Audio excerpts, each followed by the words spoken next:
Welcome back, gang. It's Deltia from Deltiasgaming.com with what might be the most overpowered build right now in the Elder Scrolls Online. What's the proof? Number 1, I was able to solo the beginning part of Dread Cell Trial, meant for 12 players. Number 2, able to get 24-minute trifecta Vatashram complete solo. And number 3, and probably what you most care about, easily getting a 95,000 DPS parse using base game sets and 1 mythic. And in this video, I'm going to explain you how I did it, why, the mechanics of it, and how you can do this for yourself and enjoy all the content, whatever you want to play on the Elder Scrolls Online. The 1-bar Oaken Soul Sorc, it's Broken Soul. Let's get started.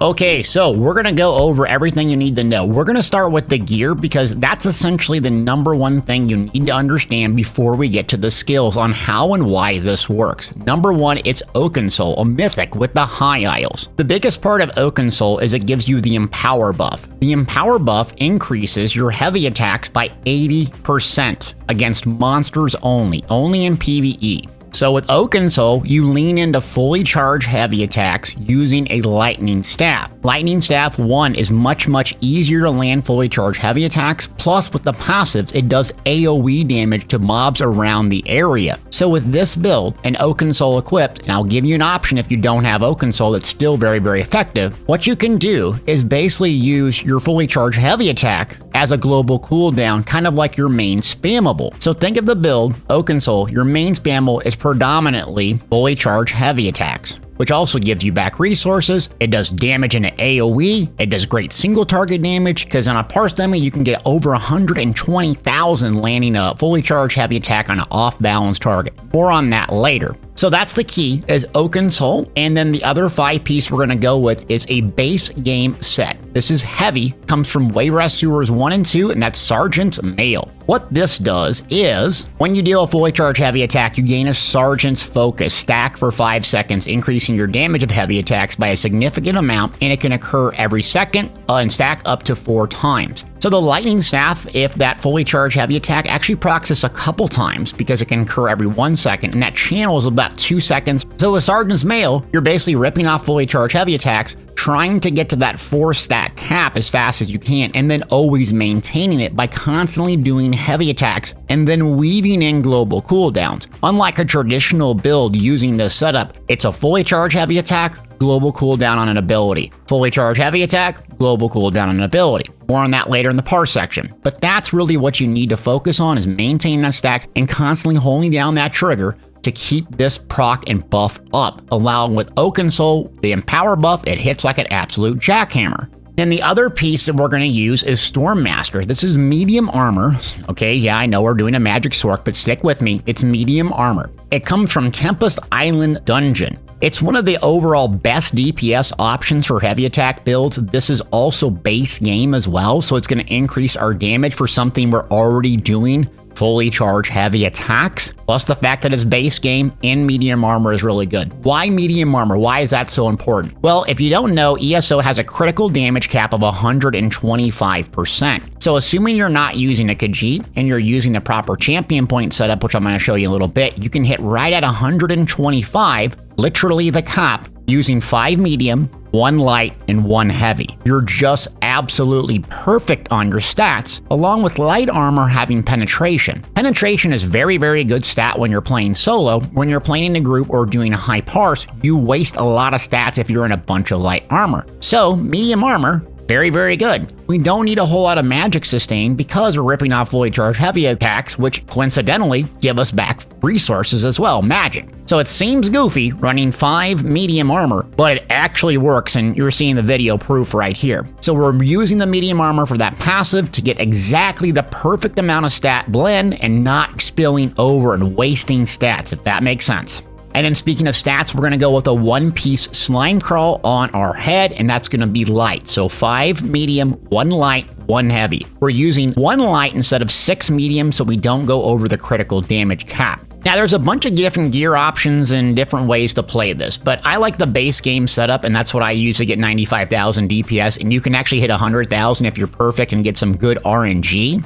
And people will try to tell you what to use and why and give you a bunch of different options, but I'm going to give you a couple here. Noble Duelist. This is a little bit longer and a more consistent buff, but it's less DPS. Undaunted Unweaver. This is actually a pretty good option as well, especially if you're using a skill like Barb Trap. Undaunted Infiltrator, another good option, comes from Arc's Cranium as well. And then another one is Infallible Aether. Fully charged heavy attack grants minor vulnerability. So that's nice, but in group content, most likely you're going to have someone that's providing that for you as well. There's a bunch of other proc sets and whatever else, but those are some good options if you don't have access to this. But since both of these item sets are base game, you should have access to this. So here's a chart real quick of the heavy attack build, optimal with mythics. So in case you want to screenshot this, link in the description below if you want to come to my website and have a reference, because I will change this from time to time if something better comes along. We're going to be running divine traits, obviously, with the Thief Mundus Stone. Our glyphs are going to be all magic. We're going to run a lightning staff and precise with flame enchant. And Bloodthirsty is critical for this build on your jewelry. Bloodthirsty is getting buffed in update 37, and this actual loadout will be buffed on update 37 because you're going to be doing a lot more damage earlier on in the parse. So if you're going to spend some time and energy on this build optimizing your gear, think about using the transmutes and switch those traits to Bloodthirsty. It's absolutely huge. You're going to run spell damage, enchants on your glyphs.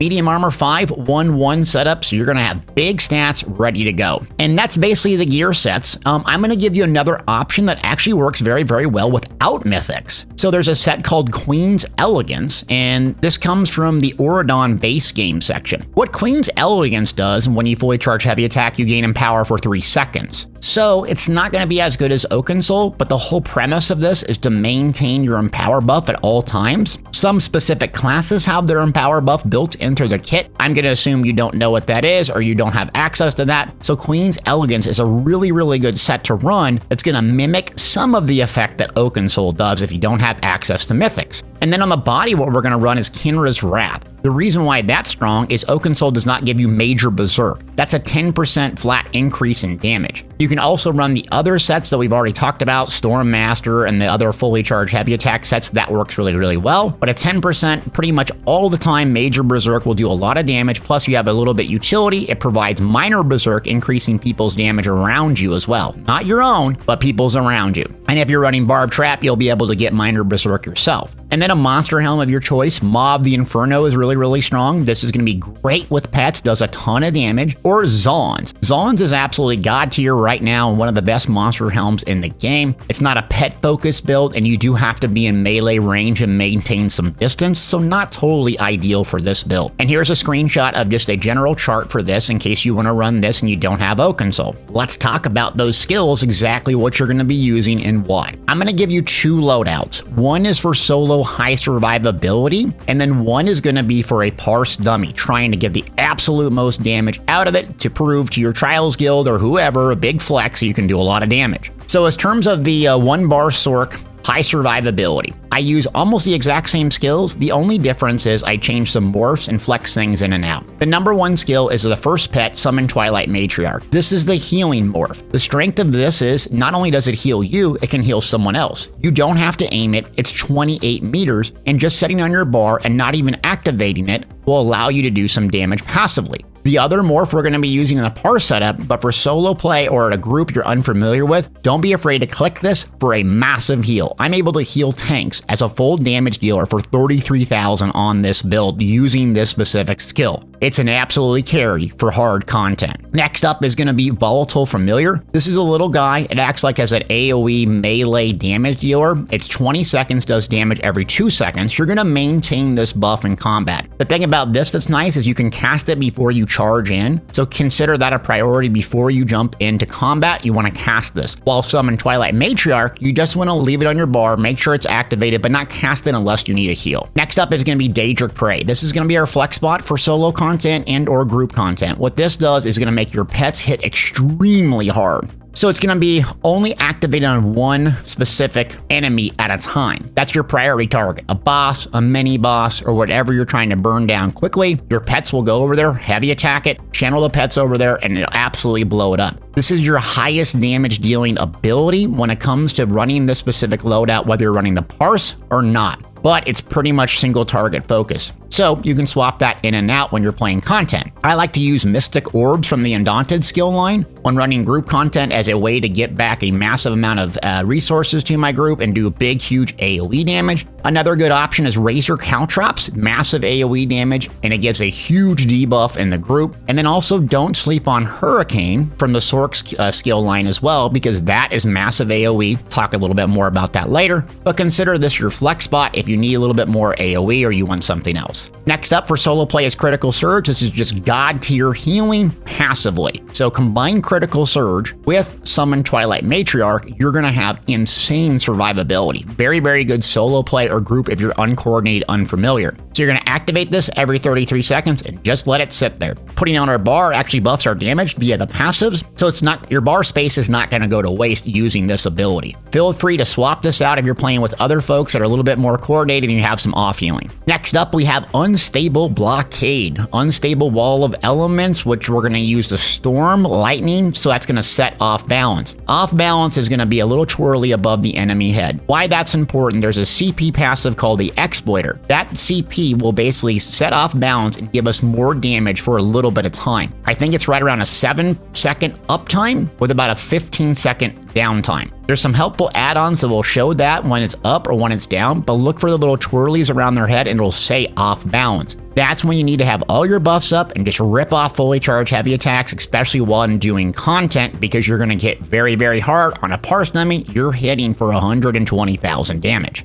Next up is Greater Storm Atronach. This is pound for pound one of, if not the strongest ultimates in the game, especially for parsing and decent in content. The strength of it is you drop it, it stuns, it does really good damage, and it has a really nice synergy for folks. The downside of it is it's not as good back-to-back as Shooting Star from the Mages Guild, but this will be very, very good on single target fights, but swap out to Mages Guild Shooting Star if you're doing something like big, massive AoE, because you'll get it back a lot faster. And that's the solo survivability setup. Now, let's get to what you probably really want to know, and that's the Parse setup. So I learned something doing this. I couldn't really get higher than like 85,000 damage, and I'm like, what am I doing wrong? It wasn't my skills, it wasn't my gear, it was how I was actually using this. So going back to how we used this before, on a Parse dummy, you're going to hold down the heavy attack right as it's firing off that little ball, then you're going to use an ability. The way I was doing it was like a traditional 2-bar build where I'd cast 4 cooldowns, fully charged heavy attack, 2 cooldowns, fully charged heavy attack. No, you want to use 1 ability, fully charged heavy attack, 1 ability, fully charged heavy attack. Your DPS will skyrocket. You can also pre-cast it, so as you're channeling your fully charged heavy attack, if you hit it, you'll kind of see the ability kind of queue up. So it'll fire off right as that thing's just about done. So as you're rearing back and that ball's just about to launch for its final big, huge hit, that's when you hit the ability. Then it'll spawn and cast it right away, kind of animation canceling the heavy attack, and that will go into your next fully charged heavy attack and you'll do it all over again. So let's talk about priorities on this skill bar. We've already talked about Daedric Prey. This is your #1 skill priority. It will do the most damage for you and it will amplify your pets extraordinarily. Maintain this #1 in between heavy attacks. 6-second duration, you're going to be casting a lot. #2 is Hurricane, believe it or not. This is going to be Parse dummy setup, so you're going to be in close in range. 20 seconds, cost stamina. The amount of damage it does is absolutely staggering. I actually don't use Unstable Blockade because this will proc off balance as well, plus it will do a lot more damage than Unstable Wall of Blockade. In content, I swap this in and out because I like Unstable for the AoE, but on a Parse dummy, you're trying to squeeze every single ounce of damage you possibly can, and Hurricane will outperform it. Just try it. Next up is Barb Trap. So Barb Trap gives you a buff that we already are going to have, so it seems kind of redundant. It's going to give you minor force. The reason we use it is also stamina, which we're using medium armor, not going to have issues with stamina. The hemorrhage status effect and the bleed damage over time gives any massive amount of damage. This is our 3rd priority, not super critical, but it will do a lot of damage if you maintain it when you can. And then 4th, we have the Volatile Familiar. So we've already talked about this guy. This is kind of like the last thing to maintain. It is worth maintaining and keeping doing damage, but don't feel like you have to sacrifice a global cooldown or a heavy attack to do it. It's not that important. And then lastly, Twilight Tormentor. So we're going to switch morphs to the Twilight Tormentor, and you're basically only going to use it at the start of the parse, and then you're just going to let it set and forget. Let this thing go. It will do damage passively for you, but you don't want to maintain it. And so that gives you basically 4 cooldowns to use. How you start the parse off is you cast Volatile Familiar, Tormentor, Hurricane, drop your Storm Atro, and then do a Daedric Prey. Fully charge heavy attack, Barb Trap. And then you go to the cooldown cycling mode. So what I do is I constantly look for my Daedric Prey, and I make sure that it actually explodes before I cast it. The reason why is, if you cast it before it explodes, you wasted an enormous amount of damage. So make sure that you wait for it to blow up, then cast it. It's #1 priority. Hurricane, you can kind of let fall off. You really want it to come back up right so you can set off balance again. So make sure that's #2, Barb Trap #3, and then 4th is Volatile Familiar. So it'll look like Daedric Prey, couple fully charged heavy attacks, Daedric Prey again, and then you'll be kind of cycling. 1 cooldown, fully charged heavy attack. 1 cooldown, fully charged heavy attack. That will be the range and how you do it. What will speed up your DPS and allow you to do a ton more damage is making sure you clip the animation or cast the ability right after that fully charged heavy attack. You rip back and launch out that big, huge electric missile. Press the button right then and there. It will speed up the animation, allow you to cast ability or heavy attack again, and trust me, this is what made me do a lot more damage. It wasn't my gear sets. It was basically I was light attack weaving and trying to use 2 or 3 global cooldowns. No. This is a heavy attack build. Do heavy attacks. That's the priority. Let's finish up here with some basic stuff. The racial choices, I actually went with High Elf. So Dark Elf is better than in content. The reason why is it gives you a max stat pool, both magic and stamina, weapon and spell damage, which is really nice. But High Elf is slightly a little bit more spell damage and slightly a little bit more max magic. So on a Parse dummy, it actually did a little bit better. Another option is Dunmer or Khajiit. The reason folks don't go with Dunmer or Khajiit is on a Parse dummy, it has a passive inherent crit damage bonus and 5 medium armor. You're going to basically be over the cap. So that's why people don't go with Khajiit if you're doing serious content. But those are the 3 I recommend. High Elf #1, Dark Elf #2, and a Khajiit if you like something fun and you're not really worried about mid-maxing. Attributes, even though we're in medium armor, we're going to stack as much magic as possible. Mundus Stone, no-brainer, is the Thief. Something to know about the Thief Mundus Stone is it's contextual. If you're playing in a group, use the Thief. If you're playing solo, use the Lover, because the penetration you're not going to have using medium armor, and you'll get a lot more value out of the Lover and even a sharpened staff on your front bar rather than precise, because penetration for medium armor users is very sought after, where light armor users have a ton of it anyways and it goes to waste most likely. So swap out the Mundus Stones for the content you're playing. When in doubt, Set and Forget Thief is a great option. And now up is the champion points. The 4 blue, and this is basically the only ones we really care about, blue, are Weapon Expert. It's going to increase your damage done with light and heavy attacks. Fighting Finesse. Fighting Finesse is good in content. Backstabber, you have to be right behind the mob. Parse dummy is better. So depending on what you want, if you want a Set and Forget choice with a little bit less damage, go with Fighting Finesse. If you want something for super Parse Sweaty Spaghetti, go with Backstabber, but it's not going to work that good in actual content. Then we're going to have Master of Arm, increasing damage done with direct damage attacks, and Exploiter, increase your damage against off-balance enemies. Off-balance is fantastic because we're going to be setting it off, and that's what gives us the 120,000 plus damage when we hit that puppy. The red and the green are really up to you. So red, I like Boundless Vitality, Siphoning Spell, Fortified, and Rejuvenation. If you're struggling with resources, you could go with Celerity. If you're doing solo arenas to get through a little quicker, tons and tons of options. Green tree's really up to you. There's no really performance-based things there. As far as consumables go, you can actually use green food on a Parse dummy. Green food just gives you 1 line of stats. So max magic will give 6,000, a little bit over 6,000. I use garlic. I can't even pronounce it. Chutney. It's garlic and tomato is the ingredients, and that's the best for parsing. Sucks for actual content. So I switch out to is Bewitch Sugar Skulls for content. This gives me stamina, magic, and health. Reason why that's so good is I'm going to be dodge rolling a lot for survivability. I'm going to use some stamina skills, so I like the off stat as well. It will be a little bit less damage. If you're struggling with resources for whatever reason, try Jewels of Mistru. Dirt cheap. Fantastic option if you're struggling with resources, want more survivability. And since we're using Oaken Soul, we have options of potions. We can use tri-stat potions. We don't need to use any spell damage or weapon damage potions because we have that buff built in with Oaken Soul. Thus, you have another survivability tool with tripods. Don't use the Crown Store ones. You can make them yourself with Columbine and a couple other ingredients. Well, gang, that's the build. What I'm going to do is leave the Parse dummy setup and show you the full thing, just let it go for a bit. So if you want to see how I did it, check the link in the description below for this specific build. Update 37 is on the PTS, and this is where I got the information to make sure it would stay accurate for a very, very long time, but stuff does change in the Elder Scrolls Online, we know that. Also, come watch me live on twitch.tv/Deltiasgaming if you got something out of this. And without further ado, here's what it actually looks like to use the build.